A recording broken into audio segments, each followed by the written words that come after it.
dari para kiai. Rata-rata itu damel periode kiamat kubro, ini kiamat setelah kehancuran langit bumi. Iku wonten periode pertama. Ini ku trompetan pertama itu melahirkan jangan status kiamat kubro. Terus kedua ini ku bahas. Ini ku sebagian kiai, sebagian ulama nafsiran yaumatar jufur rojifah tasawuhan apa? Rojifah. Ulu biyau maitin apa? Wajibah. Ini sampai sini. Rata-rata ulama darani malaikat sing nyekel trompet utawi sing calon nyekel trompet malaikat Israfil. Karena kiamat itu sudah dekat, itu sampai ada yang mengatakan bahwa trompet malaikat Israfil itu sudah di mulut, jadi harus di mulut. Karena apa? Dan semua ayat Quran menunjukkan memang kalau kiamat sudah dekat. Semua redaksi Quran itu semua menjelaskan bahwa kiamat itu sangat dekat. Nah, jenang tangklet dari diinformasikan dekat. Ben zaman nggak salah paham. Dari diinformasikan dekat, mulai zaman Rasulullah sampai sekarang mumpun 1400 Hijriah, hampir 16 abad. Iku mawon ngagetain tahun Hijriah. Tapi lalu dalam masa ribuan lebih kok belum juga datang. Dan ini pentingnya satu metode ilmiah. Rata-rata mufassir itu menafsirkan bahwa sesuatu yang pasti terjadi itu dekat. Nah, apapun jumlah waktu, panjangnya waktu, kalau pasti terjadi itu pasti dekat. Makanya dalam kitab-kitab kalau diterangkan ala inna sa'ata qarib bahwa kiamat itu dekat. Rata-rata mufassir mengatakan fa inna kulla atin qaribun, karena setiap yang akan datang pasti dihukumi apa?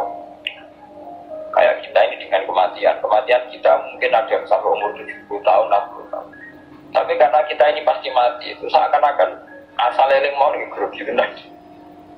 Eling tak ada apa? Grogi, karena kita yakin itu pasti apa? Terjadi. Itu satu metode untuk menerangkan bahwa dekat itu karena mesti terjadi. Metode kedua itu berbanding dengan umur dunia. Umur dunia ini kalau mau contoh Kompas, versi Kompas itu sekitar 3 miliar berapa dari bumi diciptakan sampai sekarang. Kalau versi ilmuwan itu sekitar 3 miliar berapa. Dia tahu dinosaurus mawon sekian ratus juta. Artinya kalau betul dengan hitung-hitungan itu misalnya kiamat itu 1 miliar lagi ya dekat, karena berbanding dengan masa lalu yang pun 3 miliar gitu ya. Nah, kalau setuju metode ketiga. Metode ketiga karena Allah itu abadi dan Allah itu azali. Itu melihat waktu itu ya kalam hilbasori hawa. Itu udah ada artinya semua.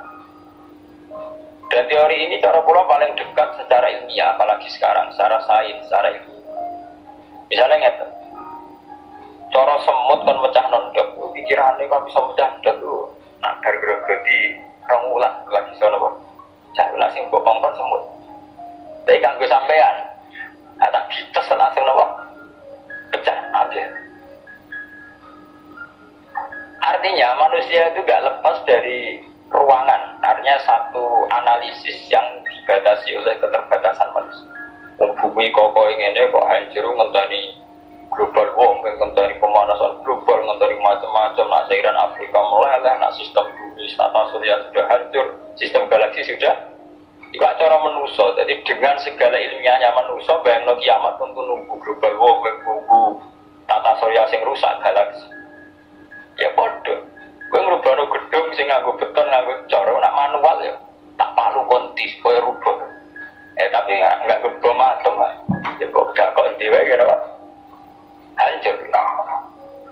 Artinya ketika yang ngendikan itu dekat atau mudah itu Allah memang enggak ada masalah. Allah mau bilang kiamat itu dekat atau mudah ya memang inna dzalika 'ala Allahi yasir. Makanya Allah itu sering berkali-kali kalau cerita kiamat, cerita hal mokal mesti ditutup. Inna dzalika 'ala Allahi yasir. Wa kana dzalika 'ala Allahi yasir. Itu mudah bagi Allah. Itu mudah bagi Allah. Ya karena bagi Allah tidak mudah, bagi selain Allah tentu tidak mudah. Enggak masalah kan. Allah cerita parah, gampang urus-urusannya pangeran. Kita harus sampai lama. Pangeran nama tu mokonge kena ngetikan layu satu amma ya palu. Pintu ni manusia, sering analisis pangeran ke teori ni manusia. Ya mesti orang sambung. Allah itu azali, dia analisis sesuatu sing hadis sekarang, sing profan, sing rusak. Makanya para pencari Tuhan yang murni dengan rasional tentu tidak akan ketemu karena dia akan mengkiaskan barang-barang hadis untuk meneliti barang-barang azab. Itu wow, contoh paling gampang nih wow. Manusia bicara berpikir itu mesti dibatasi dengan ruang dan waktu. Padahal pengiran, betul-betul ruang, betul-betul apa? Ini aku mau apa? Itu contoh termudah itu. Contoh termudah jika kita nganggap kiamat, itu tentu dengan teori rasional kita akan bicara tentang bumi dua sekian tahun. Sistem galaksi itu per tahun bergeser sekian, kayak laut. Laut itu mengalami rotu setiap tahun sekian senti. Kalau jika kita nganggap kiamat, itu tentu dengan teori rasional kita akan bicara tentang bumi dua sekian tahun. Sistem galaksi itu per tahun bergeser sekian, kayak laut. Laut itu mengalami rotu itu setiap tahun itu sekian senti. Kalau sekian senti kali sekian ratus tahun, jadi begini. Pemanasan global gitu, kalau kena emisi karbon sekian tahun sekian, laut itu mengalami rotu itu setiap tahun itu sekian senti. Kalau sekian senti kali sekian ratus tahun, jadi begini. Pemanasan global gitu, kalau kena emisi karbon sekian tahun sekian, berarti sekian ratus tahun kemudian sudah, gitu kan bisa dihitung secara sains. Tapi itu kan hitung-hitungannya manusia. Tapi kan beberapa kali sejarah membuktikan itu keliru. Kelirunya ya karena kemungkinannya itu dulu. Satu, bahwa itu tidak diciptakan efek yang melawan. Nomor dua, bahwa kejadiannya itu tidak mesti seperti itu. Contoh, ketika dulu uang nanti gabah nanti molong bulan, nanti 6 bulan, terakhir 6 bulan. Orang mikir dihitung, dulu sering krisis pangan dihitung, nah uang juga tambah seperti itu. Nah, terus gabah panennya 6 bulan iso kelapa. Dalam penemuan ilmiah, sing iso 3 bulan. Sehingga zaman manusia sidik sering telat berat, sampai uang mangan jagung bekat. Jadi uang pirang-pirang rata telat apa? Berat. Ada si pakar-pakar pangan sempat grogi, jangan-jangan karena jumlah uang agak telat apa? Berat. Masalah tempat gimana? Uang itu berewaknya tanah rata berdemang. Manusia lewat modernnya itu bisa berumah tingkat termasuk. Artinya manusia dengan segala kekhawatiran terhadap fenomena alam yang masih terjadi, juga banyak manusia yang mengantisipasi itu lewat penemuan ilmiah juga. Artinya semua teorinya manusia itu mau berbicara tentang babak kibar, dan itu bisa diantisipasi terus, bisa diantisipasi. Mulanya istilah Quran nangnya manusia itu walakin aksarahum la ya'lamun ya'lamuna dzahira minal hayatid. Paling banter manusia itu mau ya'lamuna dzahira minal hayatid. Yang diketahui itu hanya kulitnya saja, lahirnya saja. Gampangannya dokter meriksa, jadi loro koma, perkembangannya rata tertib.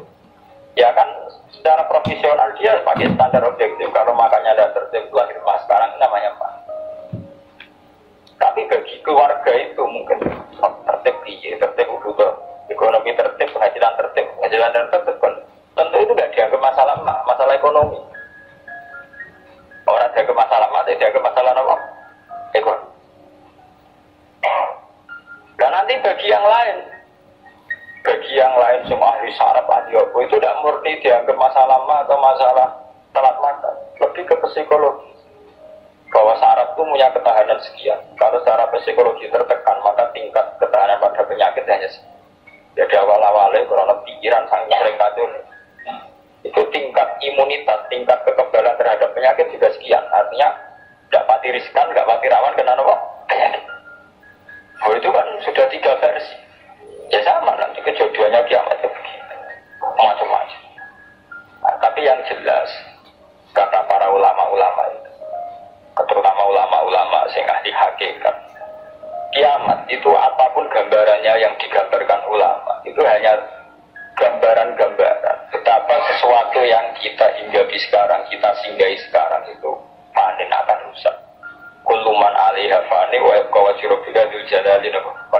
bahwa semuanya itu akan rusak musnah. Karena apa? Bagi yang ngelakoni, sing ngelakoni, untuk hancur walang-walang ora usah ngenteni kiamat kubur. Kena semua tek ning jero kuburan balung wis walang-walang, wis dadi pestane cacing dan sebagainya. Makanya ulama-ulama ngendikan, kowe ora usah bakas kiamat. Kiamat iki enak. Nah, gitu bunga-bunga wong akeh kancane napa? Kiamat tem dhewe ra mati dhewe. Wong padha. Malah luwih ngeri kiamat pribadi. Ya sami to iki. Wong kena longsore tanah. Nak cara sing dahsyat iku kaya nak bumi rubuh utawa bumi hancur sawangane dahsyat. Iki bagi sing nglakoni kan memang. Zaman jajal lah wis tak pendem dhewean. Kayak biasa-biasa aja cara sampean tetap bagi sing dipendem itu ora biasa. Tetap peristiwa besar. Sampean dipendem dia. Cara sing pendem ya biasa ae, pancen wong nyawa dipendem ya mati, tapi kan sing dipendem ya kecet-kecet tenan ya lara. Artinya untuk menjadi kiamat itu udah harus nunggu kiamat kubro. Semua yang dialami oleh manusia, tragedi-tragedi itu tentu akan menjadi peristiwa besar, maha besar. Balik kok kelaparan yang mlebu ning TV ngenteni busung lapar wong Irian Jaya, wong Afrika, wong macam-macam. Tapi kan di individu yang hari itu sedang lapar ya ngeri tenan diberitakno lah ya wis ngeri. Wong karena dia benar-benar ngalami apa? Kelaparan. Makanya ketika ulama-ulama ilmu hakikat itu law asyraqa laka nurul yakin tara'atal akhirata aqraba ilaika min an tartahila ilaika. Andaikan kamu imannya benar, itu tentu melihat akhirat itu sekarang, tidak usah nungguan. Law asyraqa laka nurul yakin tara'atal akhirata aqraba ilaika min an tartahila ilaika. Andaikan kamu sudah sampai ainul yakin, hakul yakin, kamu melihat akhirat itu sekarang. Tidak usah nanti-nanti nunggu mati atau nunggu orang nunggu suarga, neraka. Kenapa? Ya itu tadi. Bagi orang yang khosyahnya tinggi, orang-orang yang pada kelas idza dzikra wajilat, akhirat itu sekarang. Sampai nanti ya akhirat, besok ya akhirat lagi, hari ketiga ya akhirat lagi. Sampai kita mati ya akhirat lagi, sekarang pun akhirat lagi. Maksudnya gimana? Bahwa paling kita takuti saat mati adalah masuk surga sebagai simbol ridho dan masuk neraka sebagai simbol suku.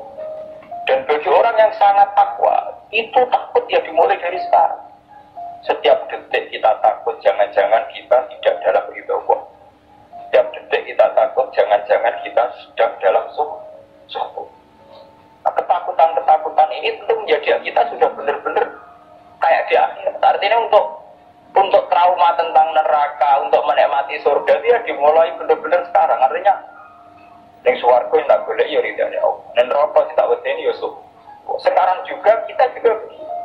Sekarang juga kita yang paling wedi ya be suku kok. Yang paling seneng ya be ridho.